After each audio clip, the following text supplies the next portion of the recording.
23. That's how many world-renowned specialists had given up on Kwon Ji-hoon. The soul billionaire was dying in his own fortress, and no one knew why. But at 2 a.m., the one person everyone ignored, the night shift housekeeper, was about to find the clue that all 23 medical geniuses had missed. We are about to enter the silent halls of the Kwon estate. But before we cross the threshold, please take a moment to like this video and subscribe to Afro-Korean Soul Tales for more stories that uncover the extraordinary in the everyday. The Kwon estate, a titan of glass and steel perched in Seoul's most protected enclave, had become a fortress of sterile silence. In the last 6 weeks, it had hosted a parade of 23 medical ghosts.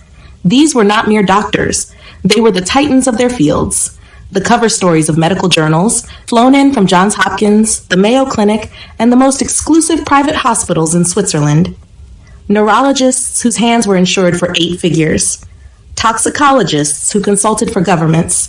Immunologists who had cured the incurable.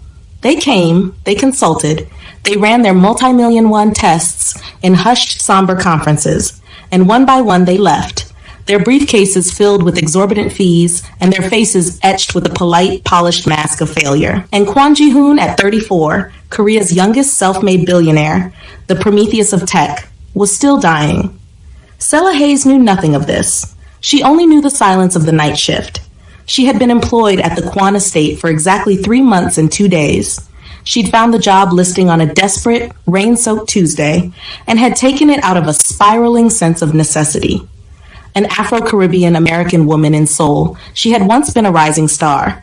Now, her teaching credentials had expired, her visa was a ticking clock, and the man who had promised her a new life had vanished with the contents of her bank account. Debt was a cold shadow that followed her everywhere. So, the night shift as a housekeeper was a strange, muted sanctuary. The pay was shockingly good, deposited in cash. The work was methodical, quiet. She polished marble floors that reflected no one, dusted priceless art she was forbidden to look at for too long, and, most importantly, she was invisible. After the chaos of the last year, invisibility felt like a reprieve. It felt safe. The day shift, a bustling hive of Korean ajumas, whispered. Selah, understanding more of the language than she ever let on, caught the fragments. How the young master, Kwon Ji-hoon, had collapsed mid-presentation, a global streaming event, falling like a felled tree. How his hands, the hands that had built an empire from a single line of code, now trembled so violently he couldn't hold a pen. How food turned to poison in his stomach. How the 23 specialists had scanned, biopsied, and tested every cell in his body, only to find nothing. It's stress, pronounced Dr. Yoon, the family physician, his voice tight with frustration after the 15th round of blood work came back pristine. Psychosomatic, agreed a clipped, expensive psychiatrist from New York, implying the sickness was a phantom of the mind. Perhaps a vanishingly rare autoimmune disorder, suggested a specialist from Berlin, his gaze already distant. He prescribed another round of brutal experimental treatments that accomplished nothing but to weaken Ji-hoon further. Madame Kwon, Ji-hoon's mother and the iron matriarch of the estate, had stopped weeping a week ago. Now she simply sat. She was a statue of maternal grief, positioned in the sitting room adjoining her son's, her face a mask of porcelain and steel, watching the light fade from her only child. Selah had only seen him twice. The first time was a blur, a man in a wheelchair, a tangle of limbs under a cashmere blanket, being pushed by 2 grim-faced nurses through the grand corridor. The second time had been more unnerving. She'd been deep cleaning the silk wallpaper in the family sitting room, a task she normally finished before 1 a.m. He had stumbled out of his bedroom, a ghost in silk pajamas, his hand braced against the wall. She had frozen. He had been tall, she could tell. The frame of an athlete, broad-shouldered, the kind of man who would have radiated inescapable gravity. But the illness had hollowed him, carved him out from the inside. His skin, once the subject of lifestyle magazines, had a waxy, grayish pallor. His eyes were cavernous, dark pits of pain and exhaustion. His hands, resting on the wall, were not still. They danced with a fine, uncontrollable tremor. He was looking for water. Before she could think, her body had moved, gliding to the crystal decanter, pouring a glass. Her own hands were steady. He had reached for it, and the tremor in his was so violent she had to guide the glass to his lips. Thank you, he'd whispered. The voice was a dry rasp, but the English was perfect, unaccented. Then, a flurry. The night nurse, a sharp-faced woman named Min-hee, had bustled in, her face a mask of professional fury. A torrent of rapid and scolding Korean was directed at Selah. You are not to be here! Family wing! Out, out! And the young master was gently, firmly steered back into the darkness of his room. That had been 3 weeks ago. 3 weeks of silence. Now, on a still, humid Thursday night, the clock on the wall showing 2:03 a.m., Selah pushed her velvet-filled cleaning cart through the marble ocean of the East Wing. The estate was submerged in that profound, wealthy silence, broken only by the whisper-quiet hum of the industrial air purifiers, and far down the hall, the muted, frantic sound of a television. Madame Kwon. She never slept. Selah had finished the guest suites, empty, perfect, cold. She was headed to the family sitting room for her final walkthrough when she heard it. A sound that did not belong in the sterile quiet. Retching. Not a simple cough, but a raw, violent, full-bodied spasm. A sound of pure agony. She stopped, her cart a silent island in the hall. She should get the nurse. Call for Nurse Min-hee. That was the protocol. But the sound came again, a terrible, tearing heave, followed by a low, desperate groan that was swallowed by the thick walls. Protocol be damned. Selah knocked softly on the massive oak door of Ji-hoon's bedroom. Sir? Mr. Kwon? Need assistance? No answer. Just another agonizing, breathless spasm. She turned the handle. It was unlocked. She pushed the door open, just a crack, then wider. The scene was stark.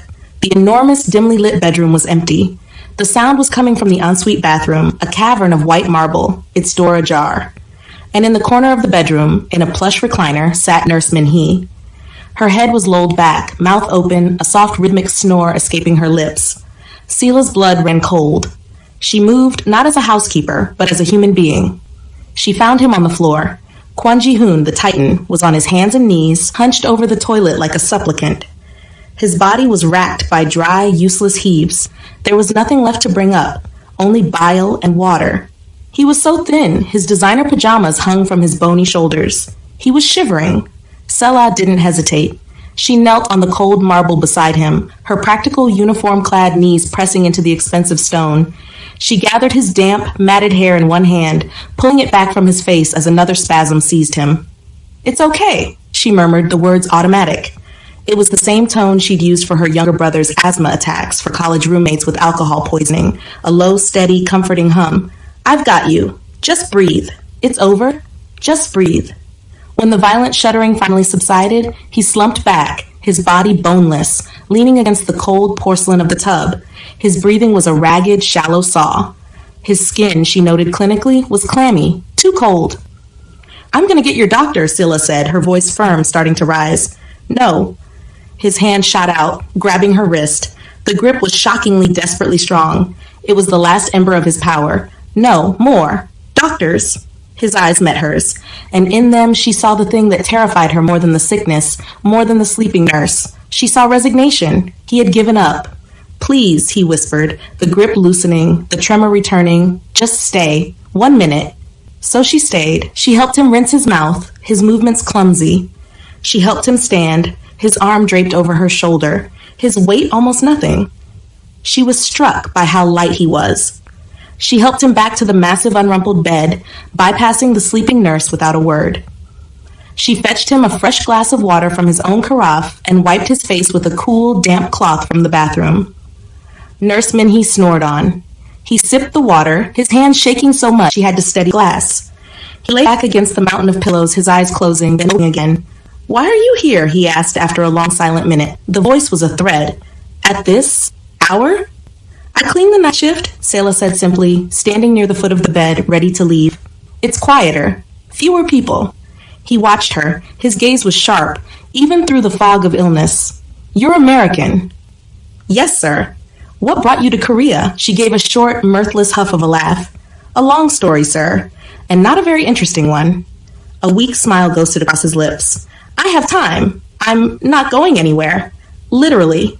So she told him. She stood in the dim light of the Billionaire sick room at 2:30 a.m., and the story she'd kept locked away just came out.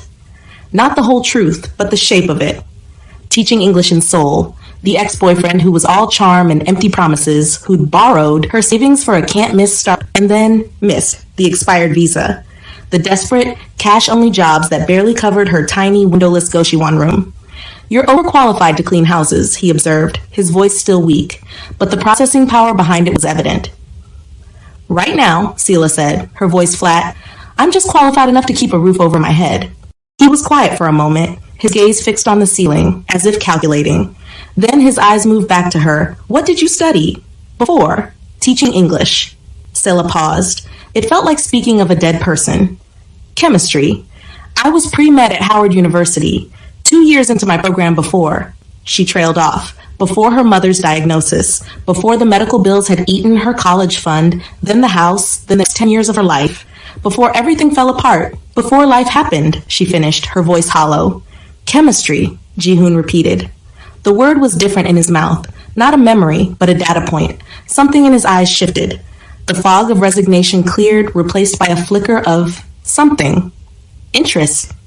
"You studied chemistry a lifetime ago." He was looking at her differently now, not as a housekeeper, not as a woman, but as a problem solver. "The doctors," he said, his voice slow, deliberate, as if it cost him to form each word. "They've tested everything. Blood, urine, tissue samples. They've done MRIs, CTs, biopsies. They've checked for cancer, for viruses, for rare genetic disorders. They found nothing." "But you're still sick," Selah stated the obvious. "I'm dying," he said, the words stark, devoid of self-pity. "They won't say it, but I see it in their eyes. The 23 best minds in the world, and they have no idea what's wrong with me. And whatever it is, it's winning." Selah bit her lip. This was not her place. She was an illegal worker. She was the help. She had no business, no right. "Tell me your symptoms," she heard herself say. The voice that came out was not Selah the housekeeper. It was the voice of Selah the pre-med student, the one who aced organic chemistry, the one who lived for the puzzle. All of them, from the very beginning. Ji-hoon blinked. The flicker in his eyes became a spark. "Why?" "Because," Selah said, stepping closer to the bed, her own wariness forgotten. 23 doctors with expensive degrees have looked at you and found nothing. Maybe you need someone who's willing to look at what they're not seeing." So he told her. He talked and she listened. She didn't just listen, she cataloged. It didn't start all at once. That was the first clue. It was insidious. First, 3 months ago, the fine tremors in his right hand. Then, the persistent, coppery, metallic taste in his mouth. Then waves of debilitating nausea that came and went. Then the muscle weakness that made walking a chore. The confusion. The memory lapses. He, a man who could recall lines of code from a decade ago, would forget his own mother's name for a terrifying second. A progressive, systematic dismantling of his body and mind, all while every test screamed normal, normal, normal. As he spoke, a memory stirred in the deep, dusty archives of Selah's mind. A lecture hall at Howard, Dr. Abernathy's advanced toxicology seminar, a specific case study, a businessman in Ohio, a baffling illness, similar symptoms. "Your doctors tested for heavy metal poisoning, right?" she asked, her mind racing. "Arsenic, lead, mercury?" "Yes, multiple times." "Nothing." "What about organic toxins? Plant-based?" "They said my blood was clean, no poisons." "But did they test your hair?" Selah pressed. "Your nails? Did they test tissue samples for bioaccumulation?" "Some things don't stay in the blood. They build up slowly in the tissues, in the cells. Standard blood toxicology would miss them completely." Ji-hoon stared at her. I don't know." Selah's mind was on fire now. "These symptoms, they built up gradually, you said, over 3 months." "Yes, the tremors first, then the nausea, then all of this." 3 months, she repeated. "Long enough for a slow-acting cumulative poison to build up to critical levels, short enough that standard screens, not looking for the right thing, would miss it." She leaned forward, the puzzle pieces clicking into place. "Mr. Kwon, what changed 3 months ago? Think. A new medication? New supplements? A new diet? A new chef?" He thought, his brow furrowed. "Nothing. My life is routine. Work, home, work. I don't even eat out. Everything is prepared by our family chef. Same chef for 5 years." "Has the chef changed? New ingredients? New suppliers?" "No. Same menus, same suppliers. We've used them for years." Selah chewed her lip, pacing the small area at the foot of his bed. "What about things you drink? Tea? Coffee? Something you consume every single day?" "I drink the same green tea I've had every morning for 10 years, he said, a hint of impatience in his voice. It's a family blend, imported from our private estate in Jeju. Every morning. Every morning. For 10 years. Yes. But the symptoms, Selah countered, stopping her pacing, only started 3 months ago. A silence descended. Ji-hoon's eyes widened, following her logic. What if it's not the tea itself? Selah said, her voice dropping to a whisper. What if it's something in the tea? Ji-hoon frowned. Like what? Can I see it? The tea? He gestured weakly toward his nightstand. In the drawer, an ornate tin. My mother brings me a fresh pot every morning. Selah's hand hesitated on the drawer pull. My mother brings it. She pushed the thought away. Data first. She opened the drawer and pulled out a beautiful hand-painted tin. She opened the lid.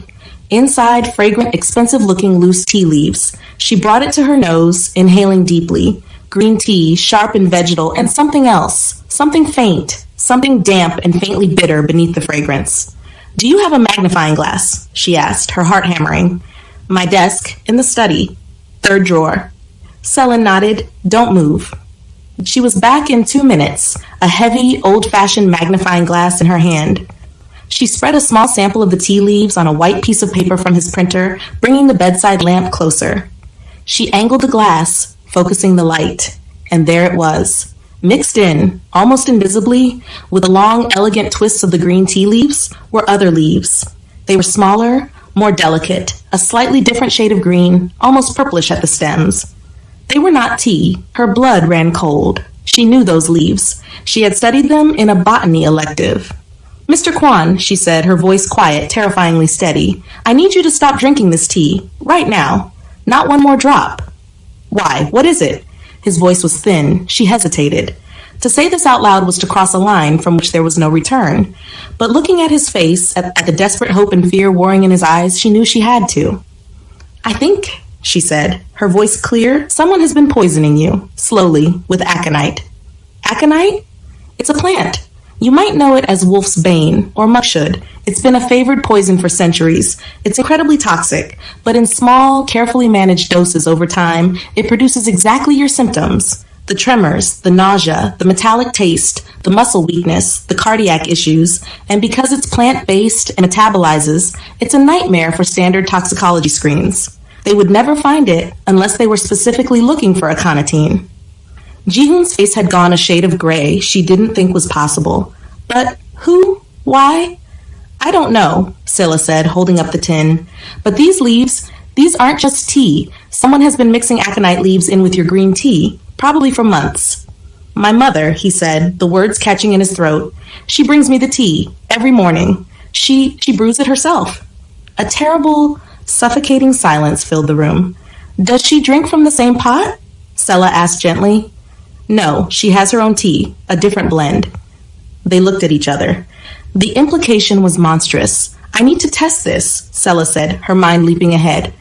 Properly. I can't be sure until I test it. This is going to sound insane, do you have a home chemistry set? Anything I could use? My study, he said, his voice hollow. I used to do chemical experiments. As a hobby, the equipment, it should all still be there, behind the bookshelf. For the next 3 hours, while the estate slept and Nurse Min-hee snored in the recliner, Selah Hayes worked. The study was a rich man's playground, and his hobby was a fully stocked amateur chemistry lab. She hadn't done a proper chemical analysis in 6 years, but her hands remembered. The muscle memory was instant. The feel of the glassware, the precision of the pipette, the smell of the reagents. This wasn't just chemistry, it was a resurrection. She was no longer a ghost polishing marble. She was a scientist on the brink of a discovery. She prepared samples, ran tests, distilled, separated, checked, and double-checked her results against the control, clean tea leaves she found in the kitchen pantry. At 5 a.m., as the first hint of gray light touched the Seoul skyline, she had her answer. Aconitine. Present in significant, undeniable concentrations in the tea leaves from his nightstand. It was a precise, calculated dose. Not enough to kill outright. It was a dose designed to accumulate, to mimic a wasting illness, to slowly, painfully, and untraceably murder him. She brought her handwritten findings back to the bedroom. Ji-hoon hadn't slept. He was sitting up in bed, his laptop open. He had been researching aconite poisoning. The nurse was still asleep. You were right, Selah said, her voice low. She was shaking, not from fear, but from adrenaline. It's definitely in the tea, and based on the concentration, whoever is doing this knows exactly what they're doing. This is a brilliant, horrifying, and patient murder. Ji-hoon closed his laptop. His hands were still trembling, but his eyes were no longer hollow. They were sharp. They were focused. They were furious. My mother wouldn't do this, he stated. It wasn't a question. She has been devastated, destroyed. Then, Selah said, someone is tampering with the tea before it gets to her, or after she brews it, before it gets to you. We need to map the chain of custody. Over the next hour, they mapped it out. The tea arrived in sealed containers from the Jeju estate once a month. It was stored in the main kitchen pantry, a locked room. Every morning, Madame Kwon's personal maid, a woman who had been with the family for 30 years, retrieved a small amount and brought it to Madame Kwon in her private sitting room. Madame Kwon then personally brewed the tea in her own silver pot and brought the first cup of the day to her son. The maid, Ji-hoon said, or someone with access, someone who can get a tea in her sitting room. Who? Selah asked. Your family? Staff? Anyone who enters the kitchen or your mother's rooms?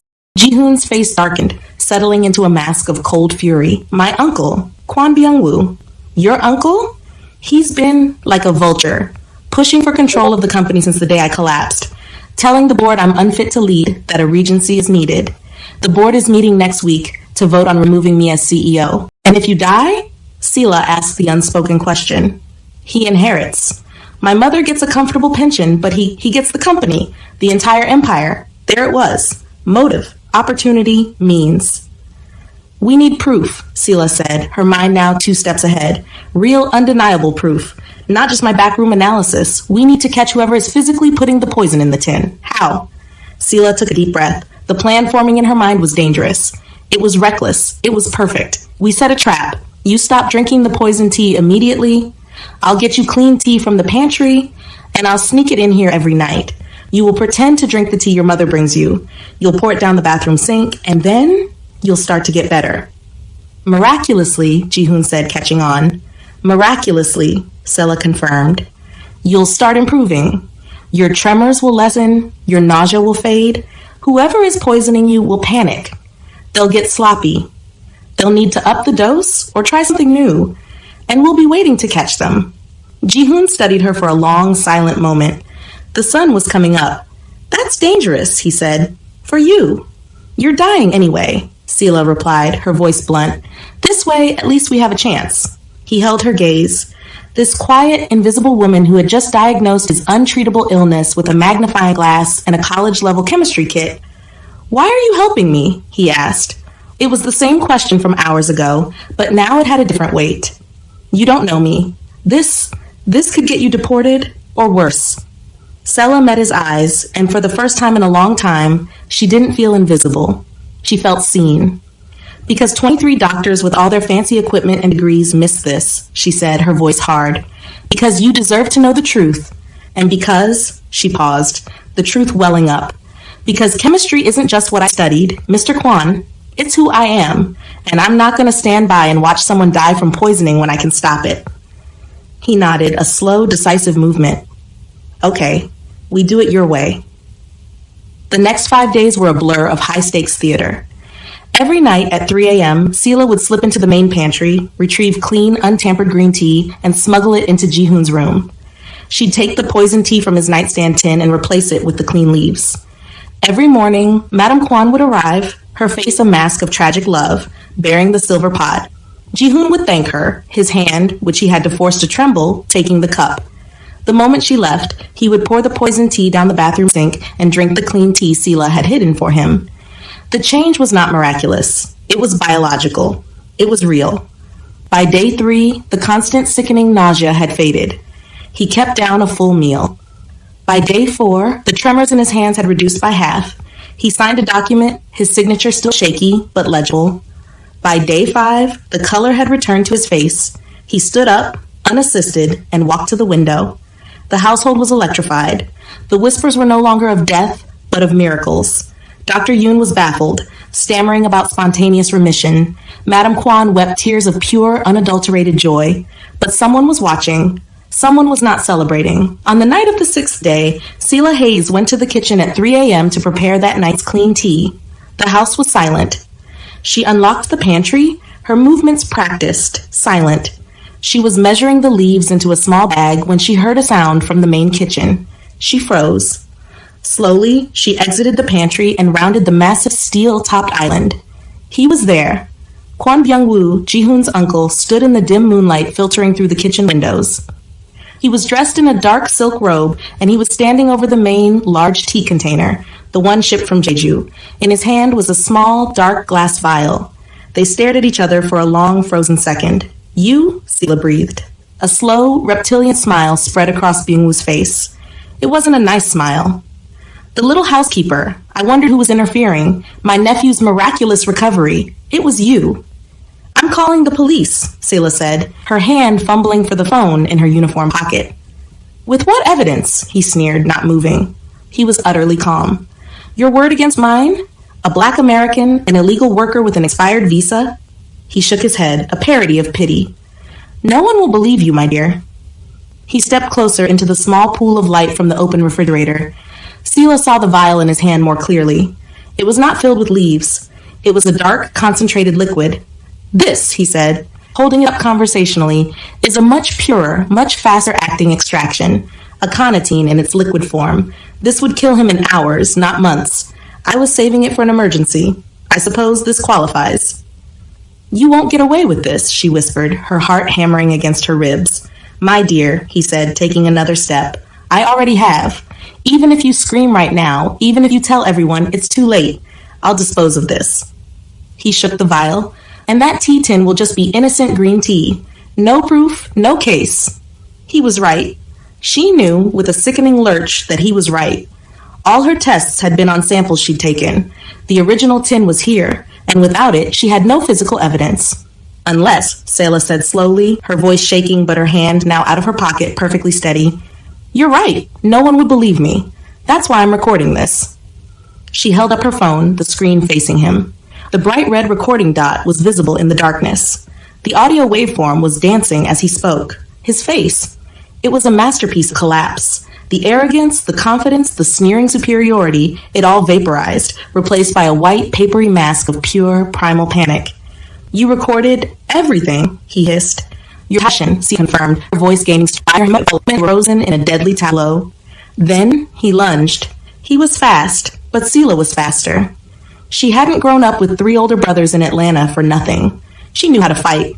As he grabbed for the phone, she did pull back. She ducked under his arm, pivoting on her heel.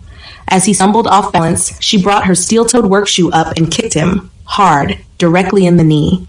He roared in pain as the joint buckled. She didn't stop. She shoved him hard with both hands, using his own forward momentum against him. He crashed, face first, into the stainless steel kitchen counter. The vial flew from his hand. It hit the marble tile floor and shattered, the dark, oily liquid splashing across the pristine white. "Help!" Selah screamed, her voice tearing through the silent estate. "Someone help! In the kitchen! Help!" Lights blazed on, as if the house itself was waking up. Within seconds, 2 burly security guards, always on patrol, burst through the doors, guns drawn. They were followed, moments later, by a terrified Madame Kwon, clutching her silk robe. And then, leaning on a nurse but walking, fully walking on his own power, came Kwon Ji-hoon. "What is going on?" Madame Kwon began, her eyes wide with terror. Then she saw her brother-in-law, groaning on the floor. She saw Selah, standing over him, phone in hand, shaking from adrenaline. She saw the shattered vial and the dark, glistening poison that quiet the entire room. "Play the recording." So she did. She hit stop and then play. The kitchen felt utterly silent. The only sound was Kwon Byung-woo's own voice echoing from the phone speaker. His arrogant, sneering confession. His plans, his motives. His admission to months of slow, agonizing poisoning. When it finished, Madame Kwon's face was no longer soft. It was carved from ice. She looked at her brother-in-law on the floor, then at the head of security. "Call the police," she said, her voice arctic. "And then call my lawyer. I want him prosecuted to the fullest extent for all of it." As the security guards hauled his weeping, pleading, defeated uncle away, Ji-hoon walked slowly, deliberately, to where Selah stood, still clutching her phone, her body finally succumbing to the tremors of adrenaline. He stopped in front of her. He looked at the poison on the floor, then at her. "You saved my life," he said simply. I just noticed what the doctors didn't." she stammered. No, he said, his voice firm. You saw me? You didn't see my money or my name or my company. You just saw me, and you decided I was worth saving. He paused, his gaze unwavering. Thank you. That recording changed everything. If you're finding your heart racing, don't forget to hit that subscribe button for more incredible stories of Afro-Korean Tales. The prosecution of Kwon Bung-woo was a media sensation, a chaebol drama come to life, attempted murder, corporate fraud, conspiracy.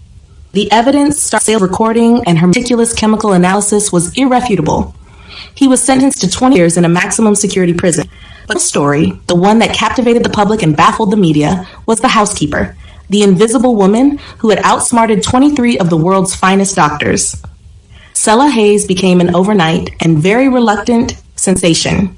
News outlets dubbed her the Cinderella chemist, the housekeeper who saw. Chemistry professors from Seoul National University began using her story as a case study in differential diagnosis and the critical importance of listening to the patient. Medical journals published articles about the Kwon diagnosis, a new term for the failure to look for low-dose, cumulative toxins. Selah just wanted to go back to being invisible. She hid from the reporters camped outside the estate gates. Too late for that, Ji-hoon told her. He walked into the grand study, his study, which had become her sanctuary, looking stronger every day. The color was high in his cheeks, his movements were fluid. The last lingering effects of the aconitine were being flushed from his system with aggressive and now correct treatment. I didn't ask for any of this, Selah said, gesturing to the television, which was playing yet another speculative segment about her. I know, he said, sitting across from her, the heavy oak desk between them. But you have it. So the question is, what do you want to do with it? She looked at him. I want to finish my chemistry degree. I want to get my medical license. I want to help people. For real. Then do it. With what money? She said, the old bitterness creeping in. I'm still an illegal worker living in a goshiwon, metaphorically. Ji-hoon smiled, a real, warm smile. About that, I've been thinking. You saved my life. The least I can do is help you reclaim yours. He slid a heavy, leather-bound folder across the desk. Selah opened it. Inside were documents. Lots of documents. Full 4-year scholarship to Seoul National University to complete your degree in chemistry, Ji-hoon explained, tapping the first page. With a generous stipend for living expenses, guaranteed paid internship at my company's new pharmaceutical research division, a legal sponsored work visa, E7, for specialized skills, backdated and handled by my lawyers. And, he added, when you finish your degree, if you still want to go to medical school, I will fund that too. Anywhere in the world. Selah stared at the papers, her dreams, her entire stolen life handed back to her on a silver platter. Her eyes stung. I can't accept this. Why not? It's too much. I just did what anyone would do. No, Ji-hoon's voice was firm, cutting through her protest. You did what 23 of the world's best doctors couldn't do. You saw a puzzle no one else even knew was a puzzle, and you solved it. That's not luck. That's brilliance.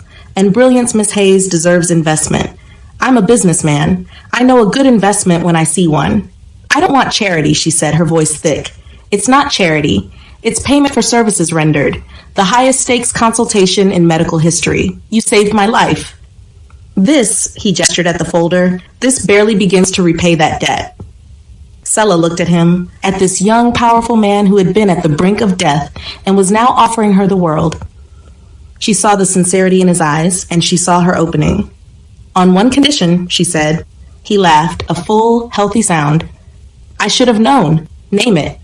I work for it. I'm not taking a handout. I'll work in your lab. I'll do the research. I'll earn every single one of that scholarship. I'll be your top intern. Ji-hoon's smile softened. You're exactly as stubborn as I thought you were. Deal.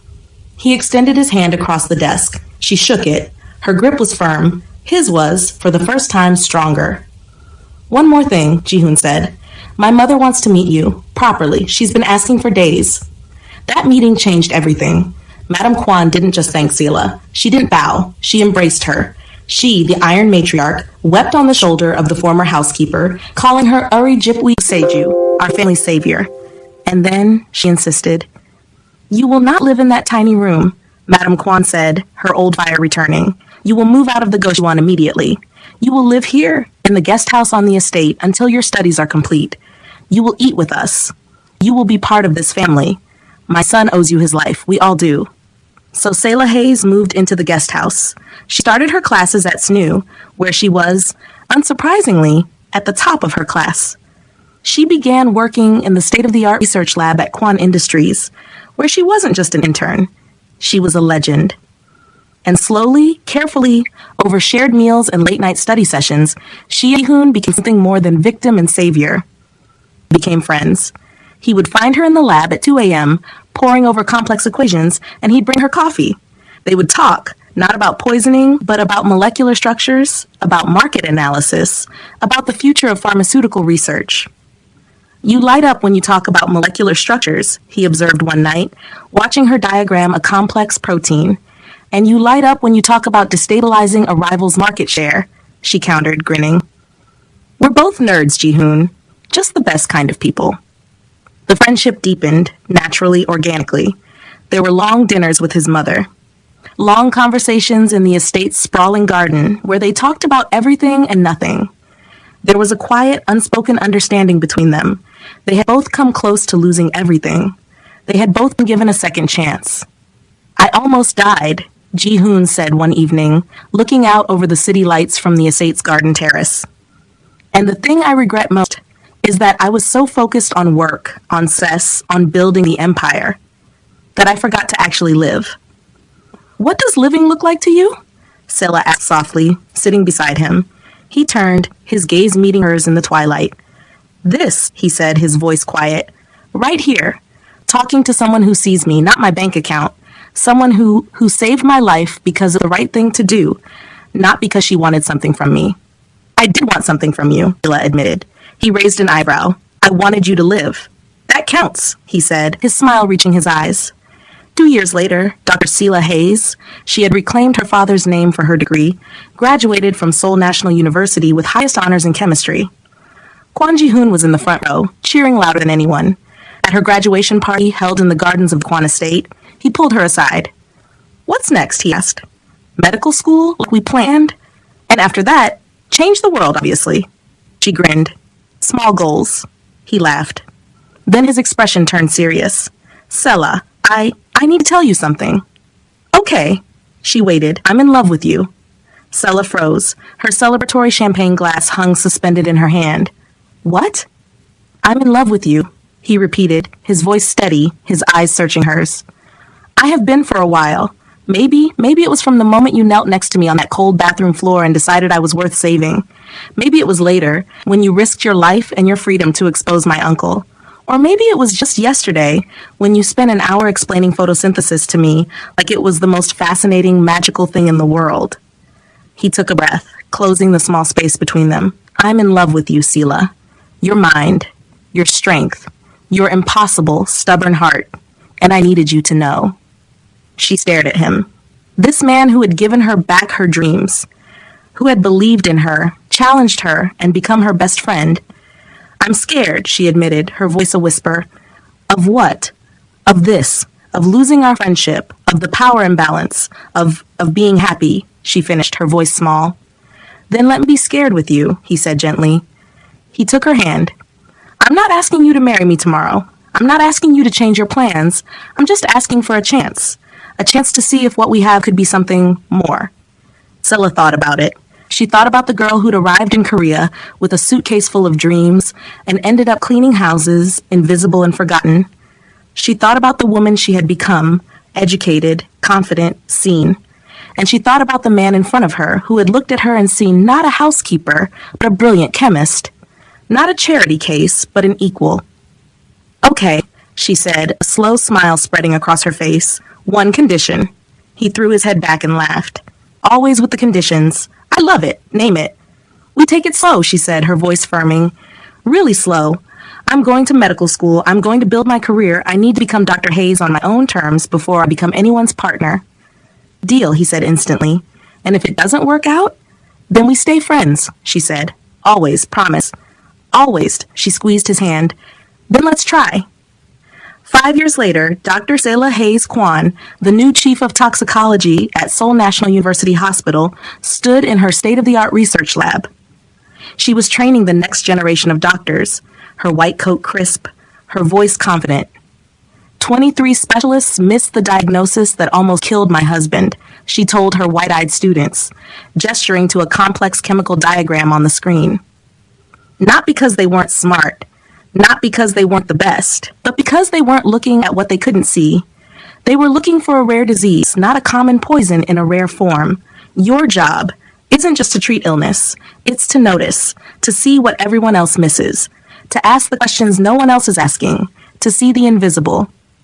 A young student in the front row raised her hand. Dr. Kwon, how did you know?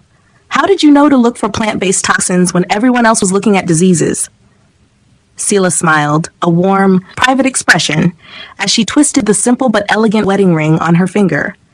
Because I learned a long time ago that the most dangerous things are often hidden in plain sight, and that sometimes the person everyone underestimates is the one who holds all the answers.